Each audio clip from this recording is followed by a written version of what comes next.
Today's topic is fifth rule of root locus.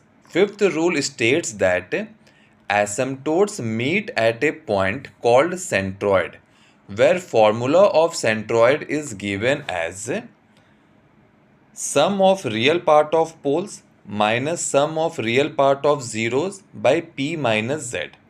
देखो, rule 2 में हम लोगों ने डिस्कस किया था कि अगर मेरे number of open loop poles are greater than number of open loop zeros, in that case p minus z branch will terminate at infinity.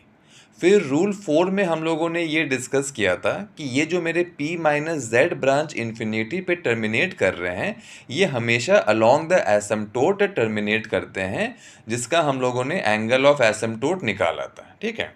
अब फिफ्थ रूल ये कह रहा है कि ये जितने भी एसिम्प्टोट्स हैं ना, इन सब का जो मीटिंग पॉइंट है या फिर इन सारे एसिम्प्टोट्स के जो मेरे ओरिजिनेटिंग पॉइंट है, उसे हम लोग सेंट्रॉयड कहते हैं और उस सेंट्रॉयड का फॉर्मूला मेरा ये दिया गया है। ठीक है, चलो इसे हम लोग एक एग्जांपल से समझते हैं। मान लो मेरे पास एक ये ओपन लूप ट्रांसफर फंक्शन दिया गया है और आपसे पूछ रहा है कि इसका सेंट्रॉयड निकालो।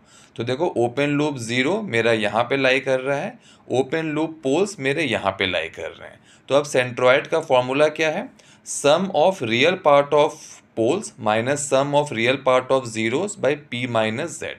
तो मेरे जितने भी ओपन लूप पोल्स हैं सबको प्लस कर दो। ठीक है, इसमें क्या है कि अगर इसमें हम लोग हमेशा रियल पार्ट लेते हैं, इमेजिनरी पार्ट नहीं लेते हैं, क्योंकि देखो क्या है, मेरे जितने भी कॉम्प्लेक्स कॉन्जुगेट पोल्स या ज़ीरोज़ होंगे उसको अगर हम लोग ऐड करेंगे तो देखो मेरे जो इमेजिनरी पार्ट है वो ऑटोमेटिक कैंसल आउट हो जाते हैं। इसलिए हम लोग सिर्फ रियल पार्ट को फोकस करते हैं अगर हम लोग को सेंट्रॉयड निकालना है। तो यहाँ से देखो, अगर हम लोग फॉर्मूला को यूज़ किए तो मेरा सेंट्रॉयड -2 आ जाएगा। ठीक है, अब देखो सेंट्रॉयड को लेकर कुछ इंपॉर्टेंट पॉइंट्स हैं जो आपको पता होना चाहिए। First point is centroid always lie on real axis. ठीक है, तो इसमें तो कोई दिक्कत नहीं है। देखो, मेरा जो फॉर्मूला ऑफ सेंट्रॉयड है उसमें हम लोगों ने देखा था कि फॉर्मूला ऑफ सेंट्रॉयड में हम लोग हमेशा real part of poles and real part of zeros ले रहे हैं, इसलिए मेरा सेंट्रॉयड हमेशा रियल एक्सिस पे ही लाई करेगा। Second important point is centroid may और may not lie on root locus. देखो, ये ज़रूरी नहीं है कि मेरा जो सेंट्रॉयड है वो हमेशा रूट लोकस का पार्ट हो।